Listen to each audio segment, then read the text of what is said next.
अस्सलाम वालेकुम dear students. आज का हमारा जो टॉपिक है वो है relationship between Kp, Kc, Kx and Kn. आज हम केपी, केसी, केएक्स और केइन के रिलेशन को डिराइव और एक्सप्लेन करेंगे। Consider a general reversible reaction in which A moles of reactant A combines with B moles of another reactant B. Reversible reaction occurs and we get C moles of product C and D moles of product D. And consider that this reaction is a homogeneous gaseous equilibrium, यानी ये reactant A भी gaseous state में है, reactant B भी gaseous state में है, product सी और product D भी गैसियस स्टेट में है। लिहाजा जब हमारे पास एक होमोजीनियस गैसियस इक्विलिब्रियम एस्टेब्लिश हो जाता है तो हर इक्विलिब्रियम को हम एक इक्विलिब्रियम कांस्टेंट की शक्ल में रिप्रेजेंट करते हैं और गैसियस इक्विलिब्रियम के लिए it is more appropriate to represent equilibrium constant in term of partial pressure, जिसको हम केपी कहते हैं। लिहाजा ऐसे इक्विलिब्रियम के लिए हम इक्विलिब्रियम कांस्टेंट लेते हैं केपी, जो कि बराबर होता है partial pressure of product C having C moles into partial pressure of product D having D moles divided by partial pressure of reactant A having A moles and partial pressure of reactant B having B moles। ये हमने एक general gaseous reversible reaction का equilibrium constant जो है in term of KP represent कर लिया। अब इस केपी का केसी के साथ क्या ताल्लुक है और इसका के एक्स और के इन के साथ क्या ताल्लुक है, तो आज के इस लेक्चर में हम इन ताल्लुकों को डिराइव करेंगे एंड एक्सप्लेन करेंगे विद एग्जांपल। सो सबसे पहले we are going to discuss relationship between KP and KC. So let's start. What is the relationship between KP and KC? जिस तरह हमने लास्ट लेक्चर में पढ़ा था कि इक्विलिब्रियम कांस्टेंट को हम केसी में भी रिप्रेजेंट कर सकते हैं और अगर हमारे पास होमोजीनियस इक्विलिब्रिया है इन गैसियस स्टेट तो हम इंस्टेड ऑफ केसी इसको केपी की शक्ल में भी रिप्रेजेंट कर सकते हैं। लिहाजा इस इक्विलिब्रिया जो कि एक गैसियस इक्विलिब्रिया है इन विच A moles of A which is in gaseous state reacts with B moles of B which is also in gaseous state। ये दोनों रिएक्टेंट रिएक्ट कर लेते हैं और हमारे पास C moles of C और D moles of D बन जाते हैं जो कि गैसेस हैं। लिहाजा अगर रिएक्टेंट और प्रोडक्ट दोनों गैसियस स्टेट में हैं तो हम इक्विलिब्रियम कांस्टेंट को इंस्टेड ऑफ केसी केपी में भी रिप्रेजेंट कर सकते हैं। लिहाजा इस रिएक्शन के इक्विलिब्रियम को अगर हम केपी में रिप्रेजेंट कर ले तो इसका इक्विलिब्रियम कांस्टेंट कुछ इस तरह आएगा कि Kp is equal to partial pressure of component C which is one of the product power C into partial pressure of component D which is another product power D divided by partial pressure of A power A into partial pressure of B power B। और ये हमारे पास Kp का equation है, यानी ये equation हमें बताता है equilibrium constant of this homogeneous equilibria in term of partial pressure. ठीक है, एज वी नो दैट, जैसा कि हमें पता है from general gas equation that PV is equal to NRT। और P जो है ये बराबर हो जाता है N by V R T. और आपको पता है कि ये जो N बाई वी है, number of moles per litre, इसको हम कहते हैं कॉन्सेंट्रेशन। लिहाजा इस इक्वेशन को हम इस तरह भी लिख सकते हैं कि P is equal to C R T, यानी प्रेशर ऑफ एनी गैस जो है, partial pressure of any gas is equal to concentration into R into T. अब इक्विलिब्रियम चूंकि हम कांस्टेंट टेम्परेचर पे लेते हैं और आर गैस कांस्टेंट है, लिहाजा कांस्टेंट टेम्परेचर पे प्रेशर और कंसंट्रेशन का रास्त तनासुब होता है, डायरेक्ट प्रोपोर्शनल होता है।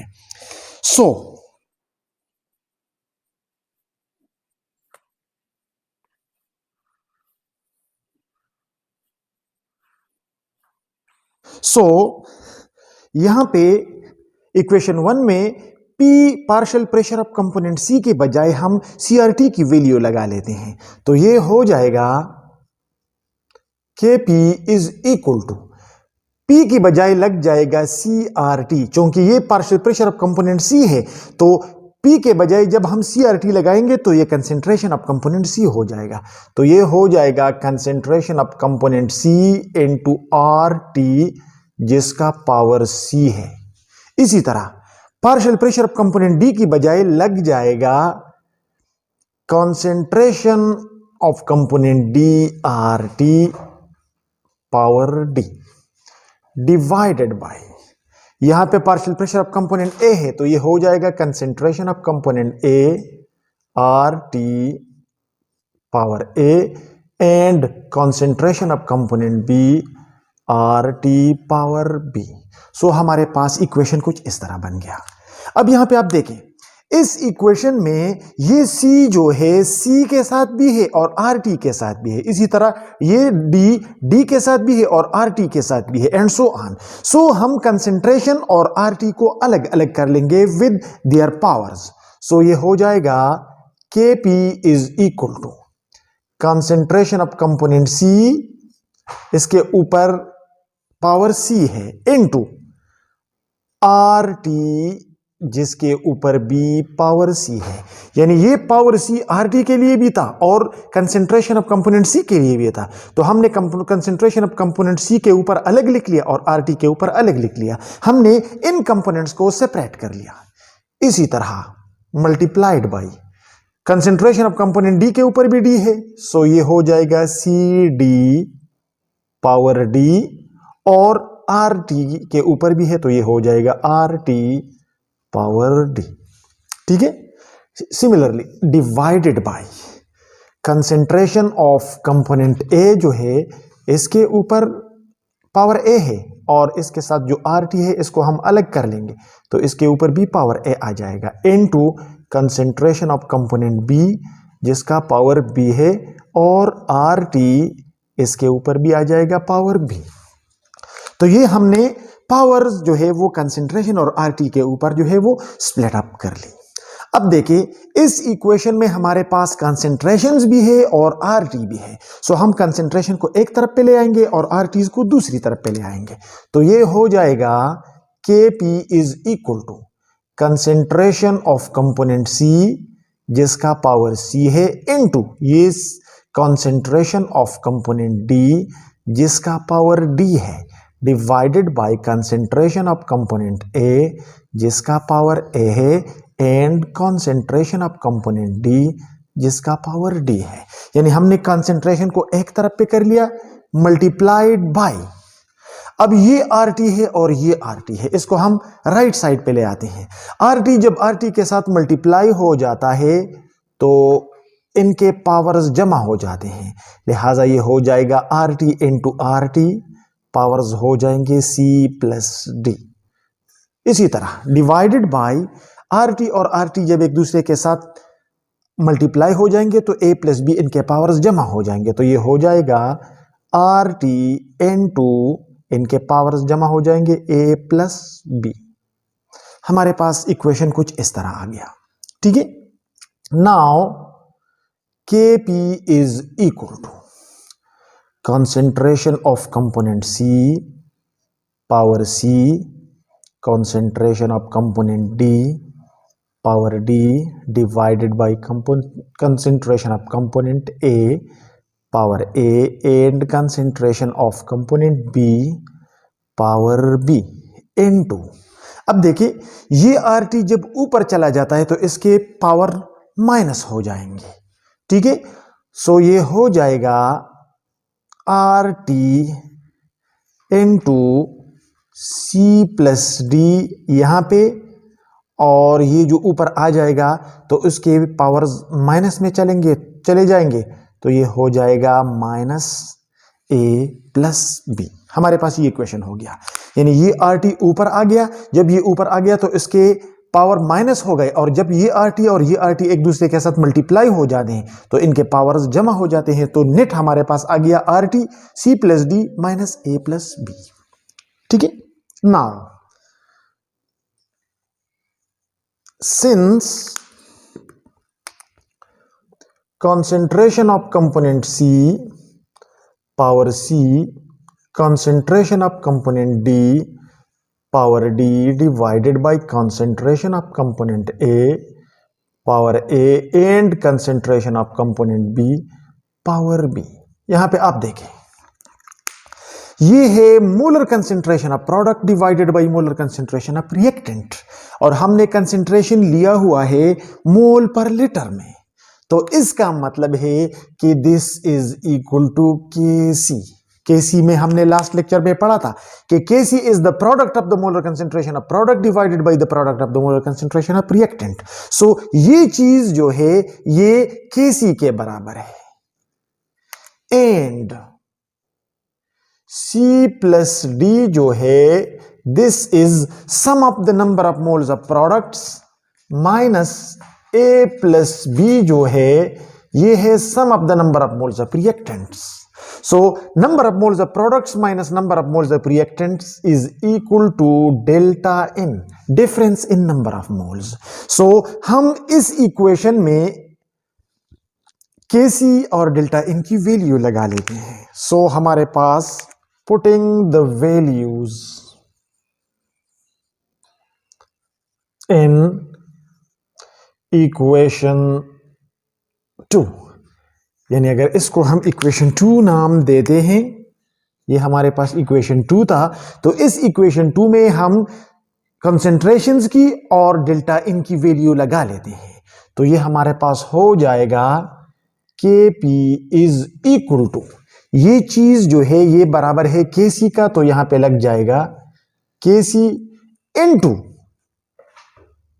मल्टीप्लाइड बाय RT जो है इसका पावर क्या है C plus D minus A plus B जो कि डेल्टा N के बराबर है, तो ये हो गया डेल्टा N का, और ये हमारे पास एक्सप्रेशन आ गया Kp और Kc का। यानी ये इक्वेशन 3 हमें बताता है कि the relationship between Kp and Kc is this. अब यहां पे हमारे पास 3 केसेस बनते हैं। If delta n is negative, अगर ये डेल्टा इन नेगेटिव है तो R का पावर नेगेटिव होगा, और जब R का पावर नेगेटिव होगा तो ये नीचे आ जाएगा तो ये पॉजिटिव बन जाएगा, यानी Kc RT की वैल्यू पे जब डिवाइड हो जाएगी तब जाके ये Kp की बनेगी। इसका मतलब है कि Kc की वैल्यू ज्यादा है, लिहाजा हम लिख सकते हैं कि Kp is smaller then Kc। Again जब डेल्टा इन की वैल्यू नेगेटिव होगी तो RT की वैल्यू नेगेटिव होगी, और RT की वैल्यू को अगर हम पॉजिटिव करना चाहेंगे तो हम इसको नीचे ले गए, तो ये हो जाएगा Kc डिवाइडेड बाय RT, यानी Kc की वैल्यू को अगर हम RT पे डिवाइड कर ले तो ये कम हो जाएगा, तब जाके ये Kp के बराबर होगा, लिहाजा Kc Kp से बड़ा है, तो हमने यहां पे लिख लिया। अगर हमारे पास डेल्टा इन की वैल्यू नेगेटिव है, यानी हमारे पास डेल्टा इन की वैल्यू कब नेगेटिव होगी, जब रिएक्टेंट्स की कंसेंट्रेशन, जब रिएक्टेंट्स के नंबर ऑफ मोल्स ज्यादा होंगे प्रोडक्ट के नंबर ऑफ मोल्स से। इसी तरह if delta n is positive, अगर डेल्टा इन की वैल्यू पॉजिटिव है, यानी प्रोडक्ट के नंबर ऑफ मोल्स ज्यादा है रिएक्टेंट के नंबर ऑफ मोल्स से। अगर प्रोडक्ट 3 मोल्स है और रिएक्टेंट 2 मोल्स है तो +1 आ जाएगा। तो win delta in value is positive तो आरटी की वैल्यू पॉजिटिव होगी, यानी RT is non zero positive teaser. लिहाजा आरटी जब केसी के साथ मल्टीप्लाई हो जाएगा तब जाके केसी की वैल्यू बढ़ जाएगी, प्रोडक्ट की वैल्यू बढ़ जाएगी और ये केपी के बराबर हो जाएगा। तो इसका मतलब है कि केपी केसी से बड़ा है, और जब केसी मल्टीप्लाई हो जाता है आरटी के साथ तब जाके इसकी वैल्यू केपी की बराबर हो जाएगी। तो इसका मतलब है कि केपी इज ग्रेटर देन केसी, यानी अगर डेल्टा इन नेगेटिव है तो केपी स्मॉलर होगा, केसी बड़ा होगा। अगर डेल्टा इन पॉजिटिव है तो केपी बड़ा होगा और केसी स्मॉलर होगा। And third possibility is if delta n is 0, अगर डेल्टा इन 0 है तो जिस किसी चीज की पावर 0 होती है तो उसका वैल्यू 1 के बराबर होता है। So 1 multiplied by Kc is equal to Kc. So in that case Kp is equal to Kc. So Kc और केपी सिर्फ एक सूरत में इनकी वैल्यूज बराबर होती है, और वो एक सूरत क्या है? जब number of moles of product और number of moles of reactants एक जैसे हो, सेम हो। अगर number of moles of reactant ज्यादा हो number of moles of product से तो हमारे पास डेल्टा इन की वैल्यू नेगेटिव आएगी, और जब डेल्टा इन की वैल्यू नेगेटिव आएगी तो केपी स्मॉलर होगा केसी से। अगर हमारे पास number of moles of product ज्यादा होते हैं number of moles of reactant से तो हमारे पास डेल्टा इन की वैल्यू पॉजिटिव आएगी, और जब डेल्टा इन की वैल्यू पॉजिटिव आएगी तो Kp will be greater than Kc. और जब number of moles of product और number of moles of reactant same होंगे तो हमारे पास डेल्टा इन की वैल्यू 0 आएगी, और जब डेल्टा इन की वैल्यू 0 आएगी तो केपी और केसी दोनों एक दूसरे के बराबर होंगे। So this is the relationship between KP and KC. Now we are going to the second part, relationship between KP and kx। अब हम kp और kx के रिलेशन को डिराइव और एक्सप्लेन करेंगे। What is the relationship between kp and kx? So let's start, but before the start we need to a little bit explain x। जिस तरह आपको पता है कि हम कंसंट्रेशन को मुख्तलिफ यूनिट्स में रिप्रेजेंट करते हैं, तो कंसेंट्रेशन के वेरियस यूनिट्स में से एक यूनिट को हम कहते हैं मोल फ्रैक्शन। और मोल फ्रैक्शन को हम कुछ इस तरह डिफाइन करते हैं कि this is the number of mole of one component of a mixture और solution divided by total number of moles of that mixture और सॉल्यूशन। मोल फ्रैक्शन को हम x से रिप्रेजेंट करते हैं, और ये बराबर होता है number of moles of one component of a mixture or solution divided by total number of moles of that mixture or solution. For example, let's say हमारे पास एक solution है जिसमें 1 मोल शुगर है, 1 मोल जो है वो टेबल साल्ट है, NaCl है, और 3 मोल जो है वो वाटर है। ये हमारे पास एक जो है वो सॉल्यूशन है। तो यहां पे आप देखिए कि total number of total moles जो है सॉल्यूशन के, टोटल मोल्स ऑफ सॉल्यूशन या मिक्सचर यहां पे जो है वो कितने हैं? 1 + 1 + 3 इज इक्वल टू 5। यानी ये जो हमारे पास पूरा सोल्यूशन है इसमें 1 मोल शुगर है, 1 मोल NaCl है और 3 मोल जो है H2O है, तो उसमें टोटल 5 मोल्स है। तो अगर इस सोल्यूशन में मैं शुगर का कंसेंट्रेशन मोल फ्रैक्शन में मालूम करना चाहूंगा तो मैं इस तरह लिख लूंगा कि मोल फ्रैक्शन ऑफ शुगर, तो ये बराबर हो जाएगा number of moles of sugar divided by total number of moles. तो टोटल नंबर ऑफ मोल्स यहां पे है number of moles of sugar plus number of moles of NaCl plus number of moles of H2O। सो इन तीनों को हम in short capital in से represent करते हैं। सो मैं इस तरह भी लिख सकता हूं कि number of moles of sugar divided by total number of moles. तो मोल फ्रैक्शन में शुगर का जो कंसेंट्रेशन इस सॉल्यूशन में हो गया वो number of moles of sugar यहां पे हमारे साथ 1 है। So 1 divided by 5 is equal to 0.2 is the mole fraction of sugar in this solution. So mole fraction is one of the concentration unit. अब यहां पे इस इक्वेशन में हम Kp जो कि equilibrium constant with respect to pressure है and Kx equilibrium constant in term of mole fraction है, इन दोनों का रिलेशन अब हम डिराइव करेंगे और इसको थोड़ा एक्सप्लेन करेंगे। सो let's start.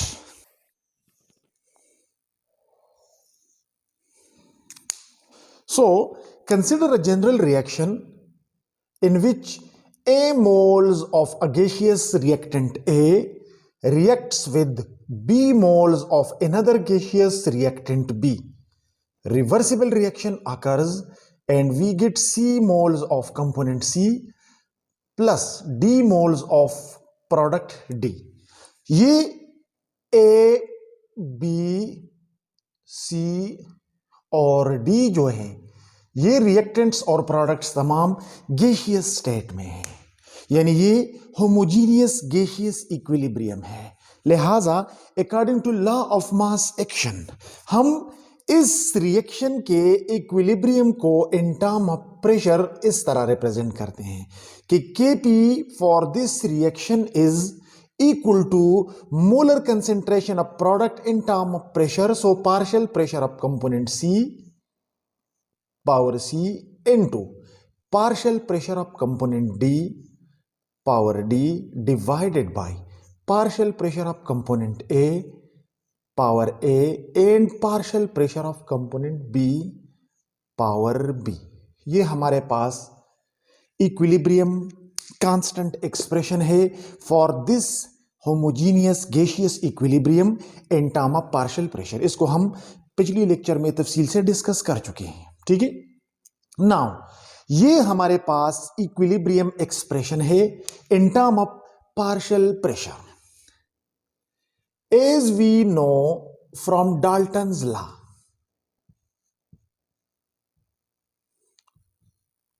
Dalton's law of partial pressure जो है वो हमें बताता है कि partial pressure of any gaseous component of a gaseous mixture is equal to concentration of that gas in term of mole fraction into total pressure. Let's say हमारे पास एक mixture है, उसमें एक गैस है जिसका हम उसको नाम देते हैं 1। So partial pressure of gas 1 in a mixture is equal to concentration of that gas 1 in mole fraction multiplied by total pressure of a gas. और पार्शियल प्रेशर हम कहते हैं the pressure exerted by one component of a mixture of gases in a mixture.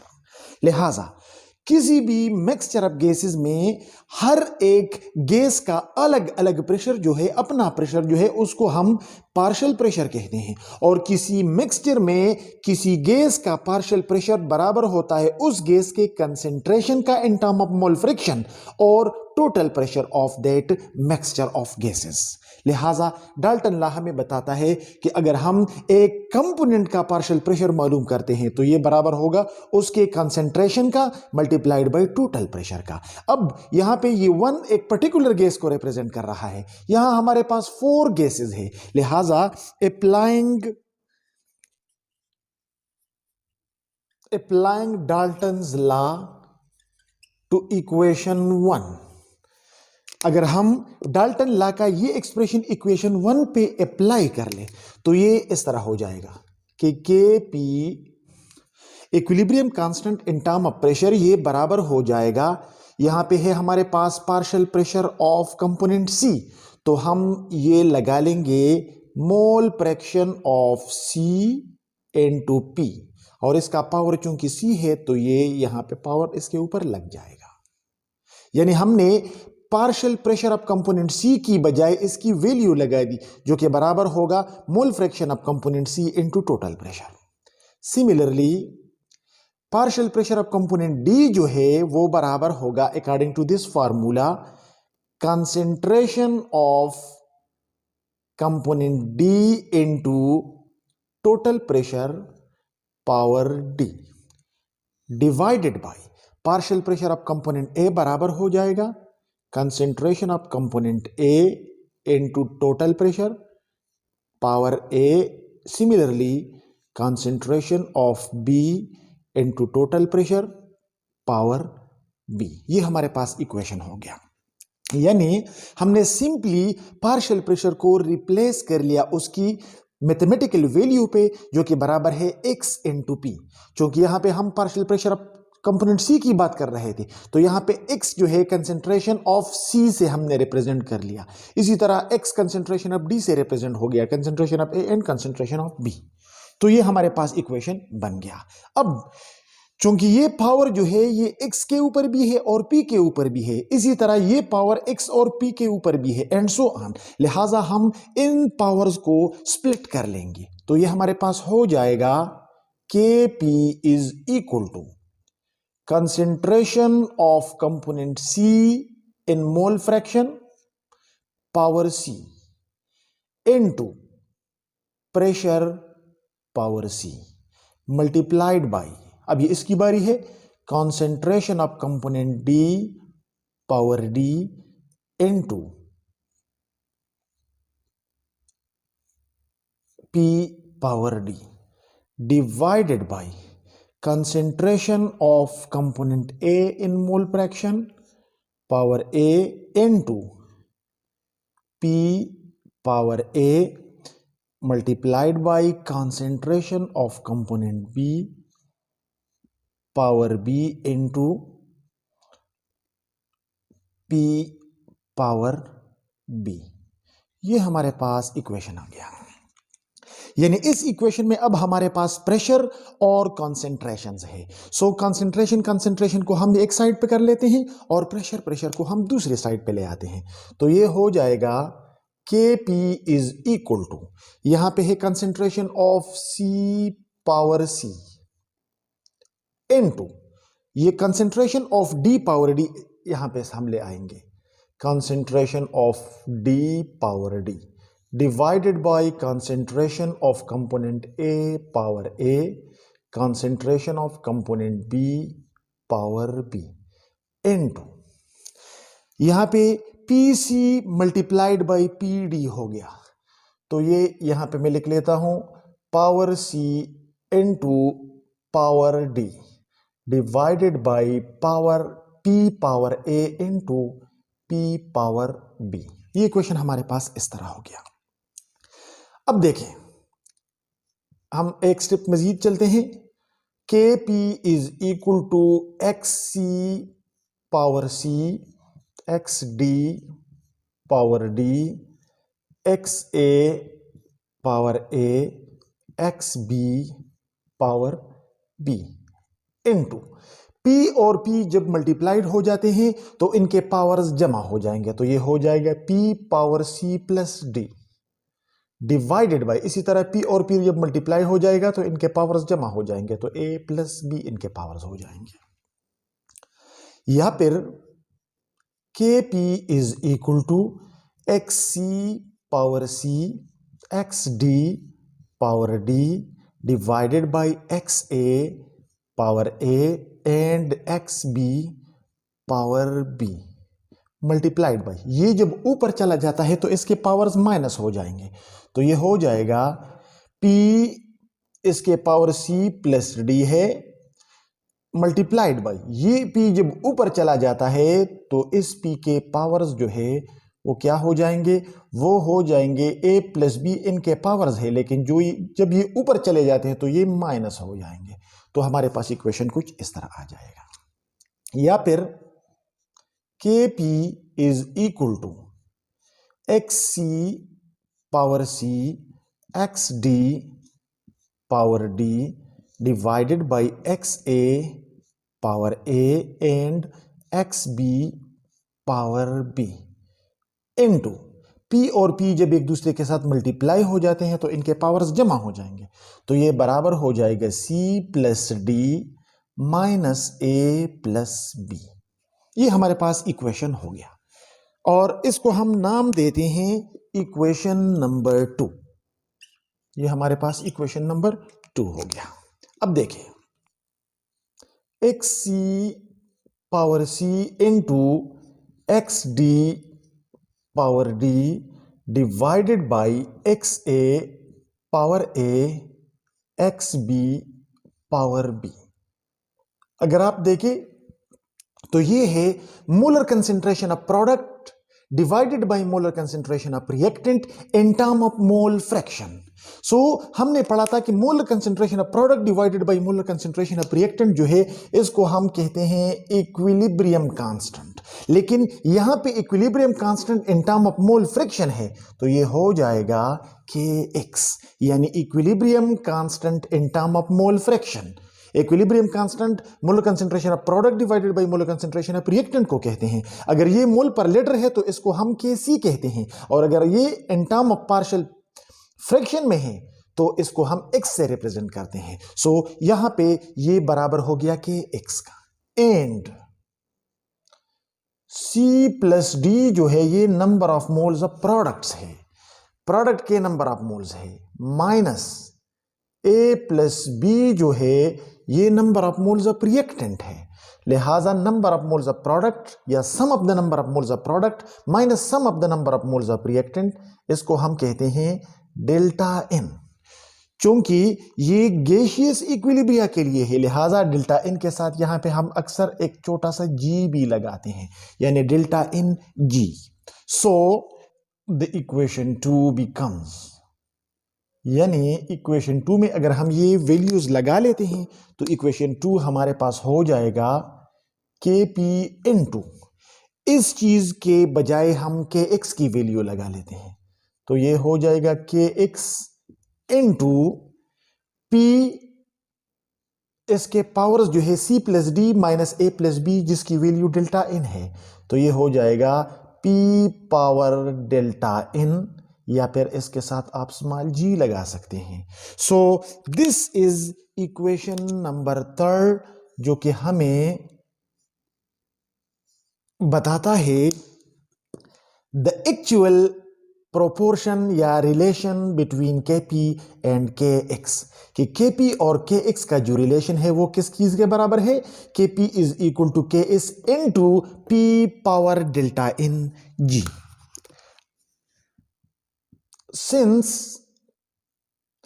PV is equal to RT for N is equal to 1, 1 mole of an ideal gas या general gas के लिए हम PV is equal to RT relation लेते हैं, ठीक है, और ये P बराबर हो जाएगा RT बाई V।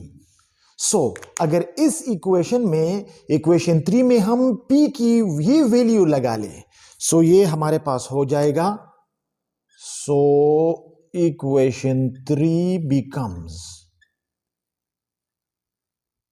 इक्वेशन 3 हमारे पास कुछ इस तरह हो जाएगा कि Kp is equal to Kx into RT divided by V power delta n G. So this is another form of the expression that gives us information about the Kp and Kx. अब देखिए, यहां पे हमारे पास 3 cases बनते हैं। किस point पे Kp Kx के बराबर होगा, किस पॉइंट पे Kp Kx से ज्यादा होगा और किस पॉइंट पे Kp Kx से कम होगा, तो ये हमें कैसे पता चलेगा? 3 पॉसिबिलिटीज है यहां पे। If delta n is negative, अगर हमारे पास ये डेल्टा इन नेगेटिव आ गया तो उस सूरत में क्या होगा, तो यहां पे देखिए let's say delta n is equal to -1 या -2, ये हो गया।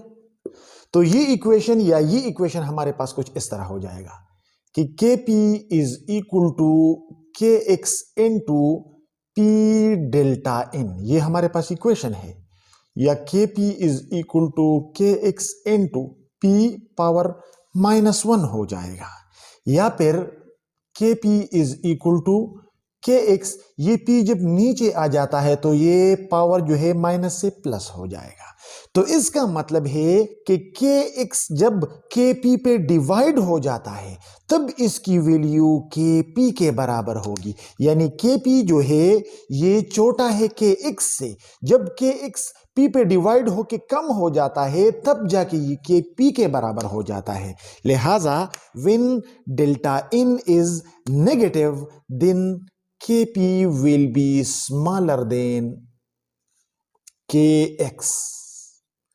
एक पॉसिबिलिटी हमारे पास ये हो गई कि जब डेल्टा n नेगेटिव होगा, यानी number of moles of product कम होंगे number of moles of reactant से। डेल्टा n कब नेगेटिव होगा? जब number of moles of reactant ज्यादा होंगे number of moles of product से, तो उस सूरत में हमारे पास डेल्टा n नेगेटिव आएगा। और जब डेल्टा n नेगेटिव आएगा तो ये Kx जब P पे डिवाइड हो जाएगा तब जाके ये Kp के बराबर होगा, यानी Kp is smaller than Kx by a factor P। Second possibility हमारे पास जो आएगी वो क्या होगी कि if delta n is positive, अगर हमारे पास number of moles of product ज्यादा है number of moles of reactant से, फर्ज करें number of moles of product 3 है, number of moles of reactant 2 है, तो हमारे पास 1 आ जाएगा। यानी जब डेल्टा n पॉजिटिव होगा तो उस सूरत में क्या होगा? उस सूरत में ये होगा कि डेल्टा n इज पॉजिटिव, तो फर्ज करें डेल्टा n जो है वो +1 इसकी वैल्यू आ गई, तो ये हो जाएगा Kp is equal to Kx into P power 1 हो जाएगा।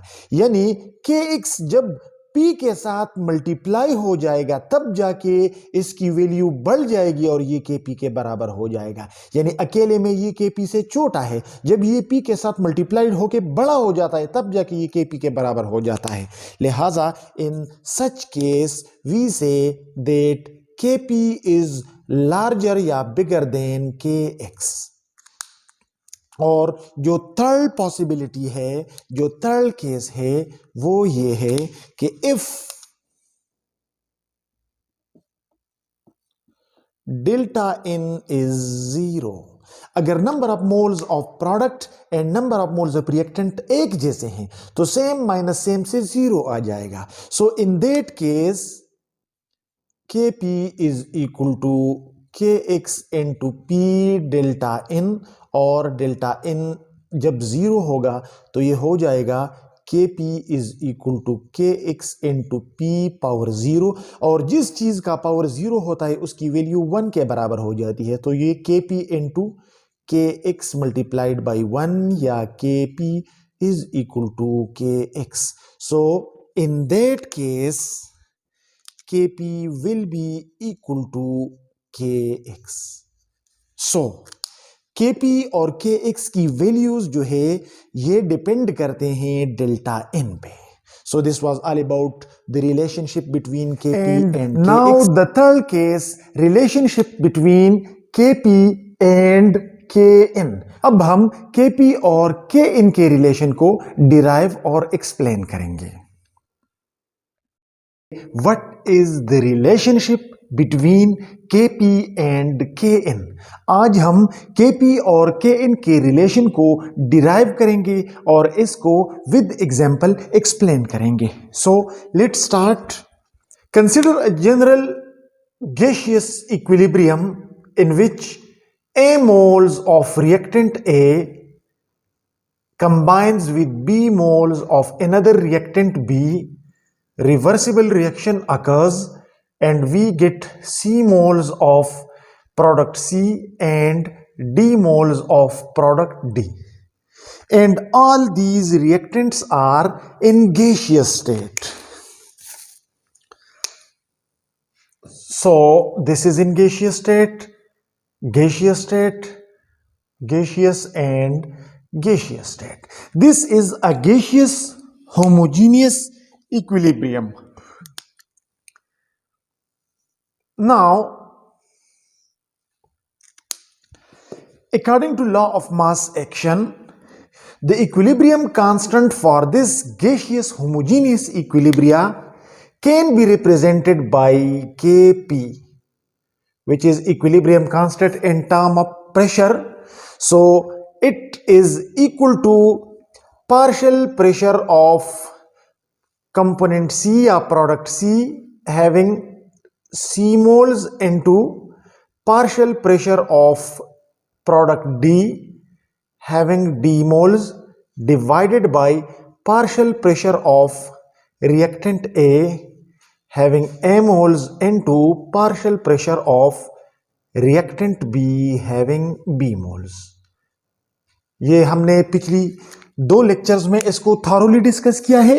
So this gaseous equilibrium can be represented in term of Kp. Now, as we know that,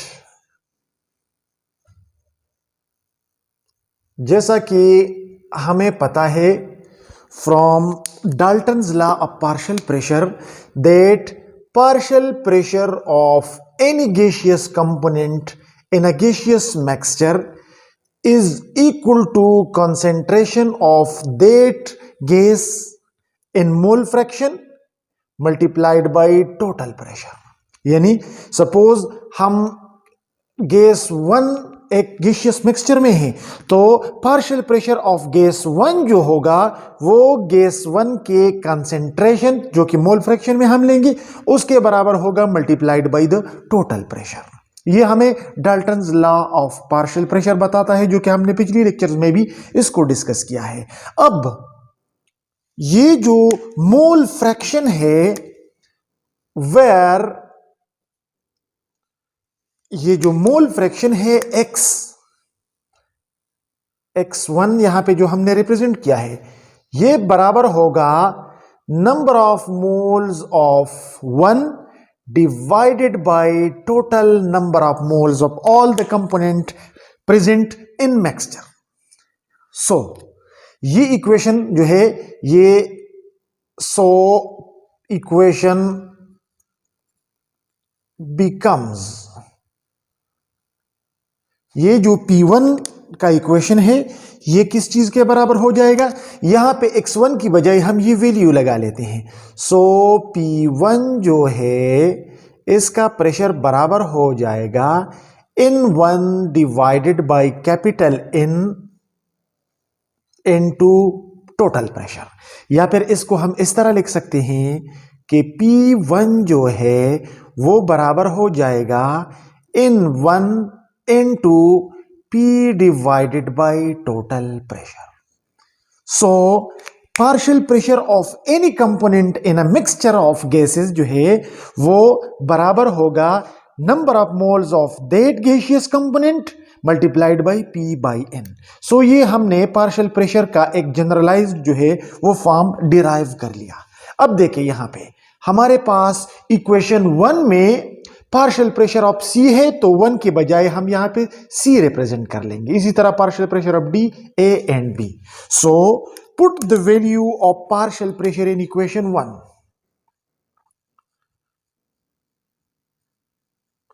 put the value of partial pressure यानी P in equation 1. सो ये equation 1 हमारे पास कुछ इस तरह हो जाएगा. इक्वेशन 1 में Kp जो है equilibrium constant with respect to pressure ये बराबर हो जाएगा पार्शियल प्रेशर ऑफ C है. और यहां पे हमने देख लिया कि पार्शियल प्रेशर बराबर होता है number of moles into P by N.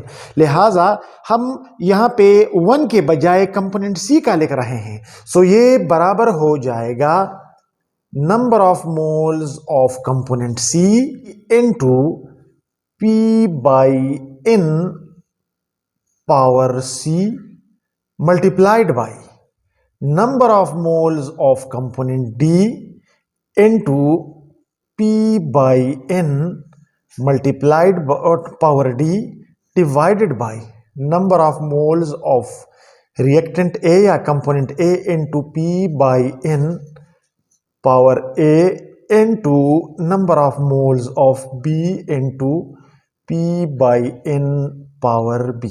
हमारे पास इक्वेशन कुछ इस तरह हो गया।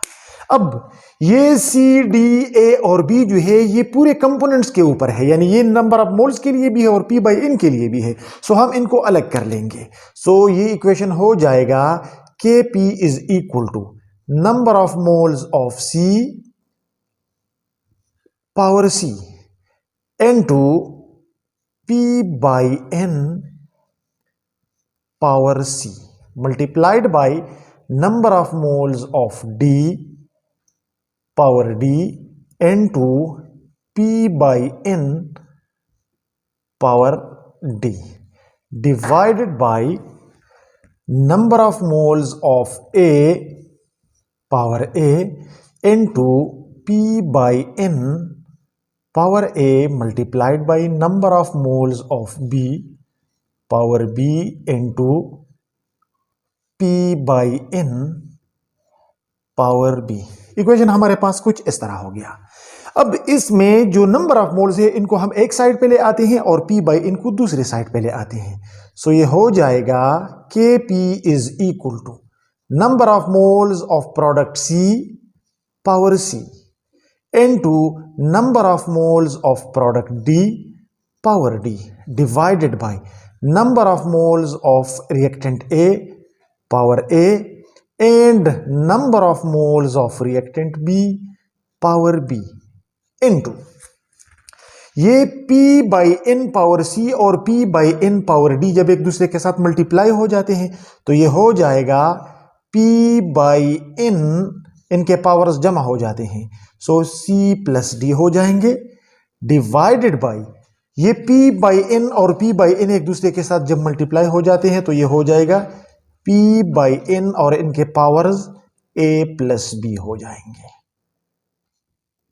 ठीक है, हमारे पास इक्वेशन कुछ इस तरह आ गया है। या फिर इस P बाई N को अगर हम ऊपर ले जाए तो ये इक्वेशन हमारे पास कुछ इस तरह हो जाएगा कि Kp is equal to number of moles of component C power C number of moles of component या product D power D divided by number of moles of reactant A power A and number of moles of reactant P power B into ये P by N जब ऊपर चला जाएगा तो इसके power minus हो जाएंगे और जब ये दोनों एक दूसरे के साथ मल्टीप्लाई हो जाते हैं तो हमारे पास आ जाएगा P by N power C plus D पहले से मौजूद था यहाँ पे और ये जब ऊपर चला जाता है तो ये इसके साथ एड अप हो जाएगा तो ये हो जाएगा माइनस A प्लस बी। चूंकि A प्लस बी जब ऊपर चला जाता है तो इसकी पावर माइनस हो जाएगी तो ये हमारे पास कुछ इस तरह आ जाएगा। सो ये हमारे पास हो गया इक्वेशन नंबर 2।